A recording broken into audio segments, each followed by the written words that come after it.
Hey, welcome to the podcast. I am Joel, as always, here with my dad. And I'm Rick, and we're glad you're here today. And what do you want to talk about today, Joel? Well, we kind of our theme this year is mountains to conquer. And I thought since it's February, the classic thing you talk about in February is Valentine's Day, of course. Love, relationships. Oh, relationships. Yeah. Okay. And the thought, I wanted to, let me preface this question because you're going to go, what in the world? Here's my question. Actually, let me preface it first. Okay. I get a lot of emails because of what I do with Outdoor Adventures from spouses who say, hey, I read about you in a book or read your book. I know my husband could really be the man of God he wants to be if he could just talk to you for a little bit. Would you please talk to my husband and essentially would you help him change? You get emails like that?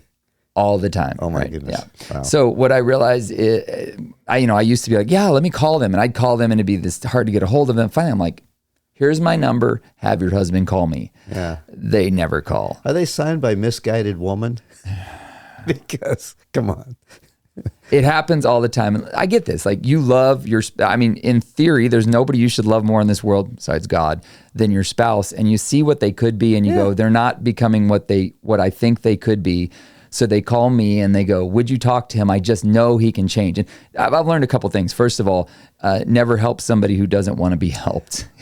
You're not going to help somebody that doesn't want to help. So when I say call me, they rarely call. Now, recently, I actually had a mom that wrote me and said, could you help my son? I said, have him call me. The dude actually called. And he's on a path to transformation, but he's trying to clean up 30 years of bad decisions. So that's the hard part, because when you get into the mix of it, change is really hard. So here's my question today. How can you help your spouse to change? Yeah. Okay, can we look at this from the woman's perspective, try and change the man? Because if we're going the other way, I'm just going to give that grenade back to you and let it blow up in your hand. How can you help your spouse to change? That's a good one. So. All right, come on, give me an answer. Need a little time to think about this one because I haven't found a lot of success in it. But one thing I did understand is this. What I've seen over and over again is the thing that drew you to your spouse was the fact that he or she was different than you. Mm-hmm. Okay. And then all of a sudden we get there and we want the same thing. Kind of reminds me, when we used to drive through Mexico, there was this insurance company. There is a connection here that would give us a book to drive through Mexico. I remember that well because I loved reading that little book. It was amazing. Sanborn's Insurance. Yeah. I don't know. They may still be around. I kind of doubt it. But there was a book, and you take this route, and you tell them where you're going. Anyway, one of the things they said at the front of the book is, when you are driving through Mexico, don't be upset because things are different. Remember, the reason you wanted to go to Mexico is because it's different. And so you need to embrace the difference rather than being frustrated by the difference. And I thought that was a lot of wisdom because you can get down there and when you're in the middle of driving through, it sounds all exotic when you're sitting at home. It'll be so different. There'll be burros on the road and who knows what all else. But when you get down there, it can be frustrating if you forget that I came here because it's different. And again, what usually draws a person to their spouse, is their difference. One person's like tense about everything and the other is kind of chilled out about everything. Well, that's great until that chilled out causes your kitchen to be a mess or causes them to always lose the car keys or causes them to, you fill in the blank there. Yeah. They're different than you. Planning issues, things like that. Yeah. And you want to help them get organized and they don't want to get help, but they are chilled about it and they like it. And they're like, why would I need help? This is what I love about myself. Usually it's what they love about themselves. Yeah, I am. And so the thing is, imagine what it would be like if, I think of that with your mom and me, if both of us were the same way, what a nightmare that would be, in some areas we are both the same way and it really doesn't work too well. I kind of wish one of us were a little different and that would need to be me because I'm not going to change her. That's not what we got married for.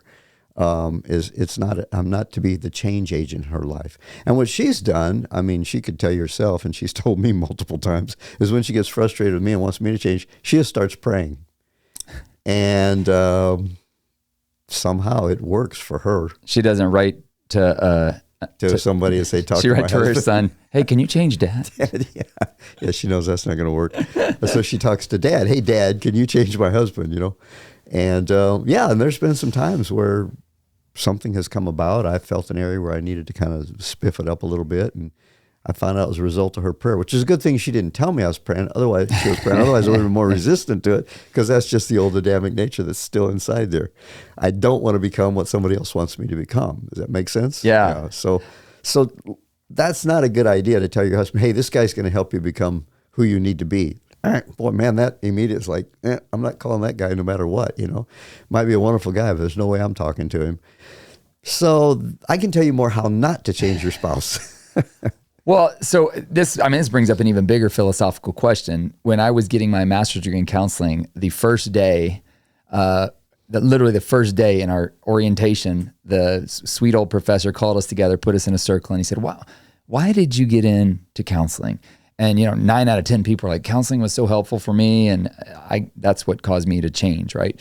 Uh-huh. And he's a sweet old guy. He got up and he's like, this is wonderful to hear, but I just want to put some things out there. He said, the statistics on people changing are very slim. Most of the people you want to help will not change. So just prepare for that. I was like, wah, wah. Yeah. Welcome. Why am I in this? I guess he's trying to save you money if you're like, what? People aren't going to change. Yeah. But I've found that because, there are some things at our core that are, they're just part of who we are. They're the negative side of every positive trait we have obviously has a negative side of it. And I think that's the job of transformation in walking with God, is letting him take all the things he placed in you and letting them become the glorious picture of what he wants you to be. For example, with me, I am all about autonomy and freedom and keeping things under my control. I don't want to be in charge. I just don't want to be controlled. And so that's one of the negative sides. I'm bad at, like, when people want me to work with them, I'm like, how about you do your thing, I'll do mine. We'll figure out a way to work together while we both do our thing. And so I'm not much of a team player. Now, the gift I bring is I've helped a lot of people actually start their own businesses and stuff like that, and not-for-profit organizations, because I'm always thinking about how can I build this without needing other people. Now, that's my weak point too, because I don't bring other people into the picture. I'm always trying to do it myself. Yeah. But the strength I bring is I also help people figure out how to take small steps on their own, because I'm always thinking I'm going to have to do this by myself. Eventually you need a team. But so all that to say, the unredeemed part of me is I want to be autonomous, alone, by myself. But I've learned, King Solomon, he says, he who isolates himself seeks his own desire. He breaks out against sound judgment. So the negative side is I'm going to do it myself. Nobody mess with me. But the positive side is I can actually help people sometimes kind of stand up on their own 2 feet, take responsibility, and get started on what they're going. Those are the two sides of the same coin. I'm not going to change in that. So Emily and I have talked sometimes, and she's like, if you got a real job, you would know what you're supposed to be doing every day. Because sometimes I'm like, what am I supposed to be doing today, right? Yeah. But then she looks at me and she goes, but I know that would not work out well. Yeah. You would be miserable, and I don't want you to die inside because of that. And I think sometimes she wishes I was away from the house a little more. So she brings that up. But again, that's the negative and positive side of it. I think we all have these inherent instinctive traits. Some of it's personality, some's nature, some of it's nurture, the way we were raised. A lot of this I can blame on you, as my father. Well, as you were talking about that, working on your own and all that stuff too, I am kind of a team guy, but not really. Yeah. Because I'm the same way. And I'm going, that's where I got that trait. So well, you can't blame me. Oh, that's right. I'm the apple that fell from the tree. You can't blame me for it. Yeah. So, but all that to say is, I think there's these things that we have to come to grips with. They're always going to be this temperament element of who people are, and they're always going to be that way, which is why you were drawn to them. My wife is a chill, relaxed person. I will never, and you know what? When I see her get ramped up into type A mode, I don't like being around her. Yeah. She stresses me out. And I need the peace that she brings to the table. But what that comes with it sometimes is, I want her to plan a little bit more, and she won't. She's like, I don't want to be pinned in by a plan. Right. So what it's done for me is I've learned, okay, that part of her is what I like about her. And even though it's going to drive me crazy, I've got to figure out how do I work within the strengths that she does have, because she's got a ton of strengths. That flexibility is also why I've been able to drag her all over the world. I realize some wives would not be willing to do that, where it's like at the drop of a hat, we move to Peru sight unseen. That's the gift she brings. But I'm not going to change that gentle temperament, that it's not even a gentle temperament. It's the chill temperament. Yeah, because she's pretty fierce actually.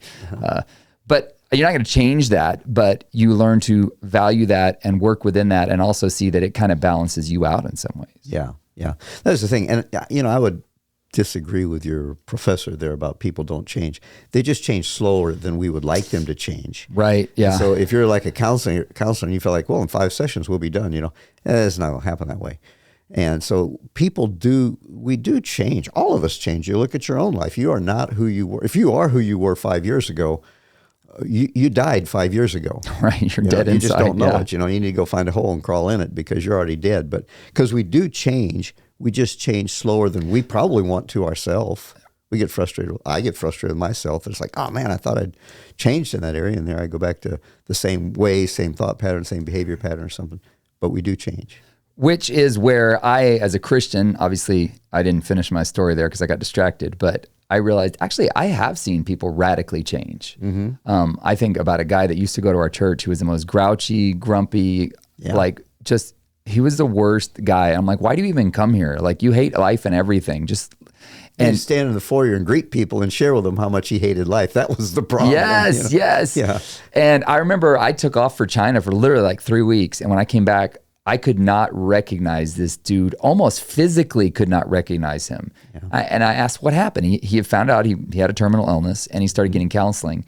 And overnight, I saw some radical change in that dude. So people do change. And I mean, the two things that lead to really transformation, I believe, by the Holy Spirit is an experience of great love and an experience of great suffering. I think those are the only two things that change us, which is what the cross is all about, right? Ere did love and sorrow meet. Oh, that's good, yeah. Or thorns composed a rich crown. Right there in the cross is the image of great love and great suffering. But it's a slow change. And I mean, honestly, I think, I heard somebody say one time, there are no microwaves in God's kitchen, only crock pots. He works everything slower than we want it to be. But I think he does that. I actually think that's his grace in some ways, because too radical of a change would probably jolt us to the point where we couldn't handle it. So the Holy Spirit comes in, and I think he prods us a little bit and gets uncomfortable, and then you change a little bit, and then maybe he backs off a little bit, and then he pushes you a little bit more. And I find that with me. I'm like, okay, I'm doing good. And then all of a sudden something comes up that I got to change that. But it's his gentle leading. Yeah. And the good thing about that is, that is evidence of the fact that it's not our performance that matters that much to him. Now, don't take that out of context. It's the relationship. He wants the relationship with us, and as messed up as we are. It's like a parent with a child. That little kid, man, he poos in his diapers. He does nothing but eat and throw up and all that stuff, but you want the relationship with him. And as he grows, he's going to change, but not as quick as you'd like him to. But still, you love him where he is, and you accept him where he is.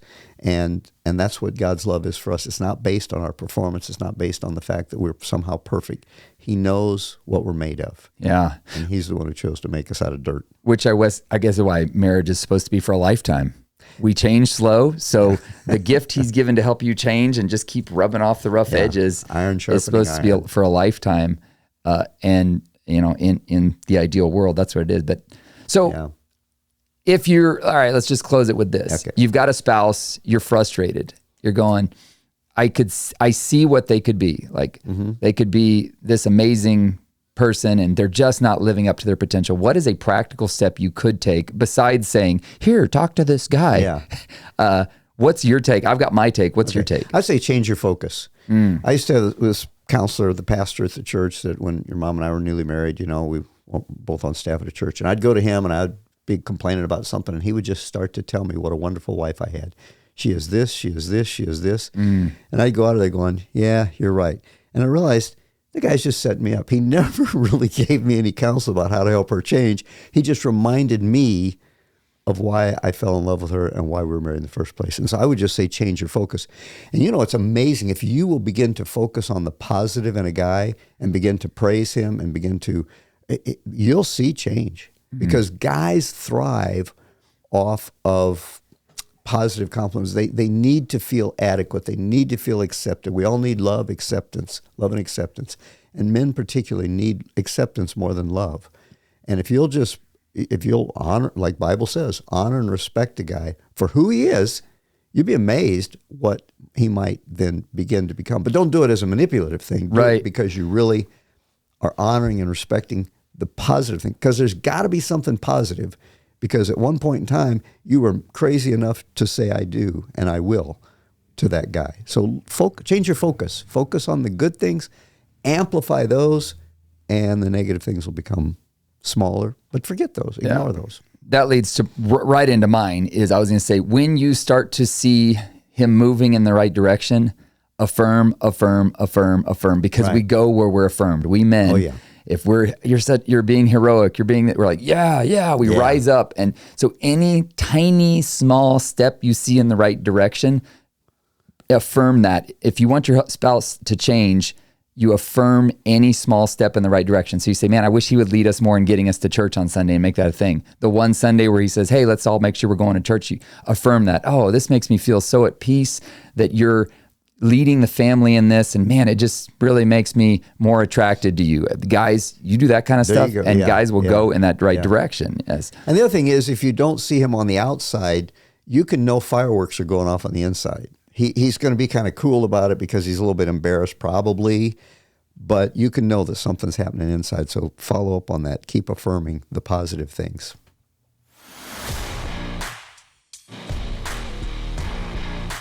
Thanks for listening. Please consider sharing this with your friends on the platform of your choice.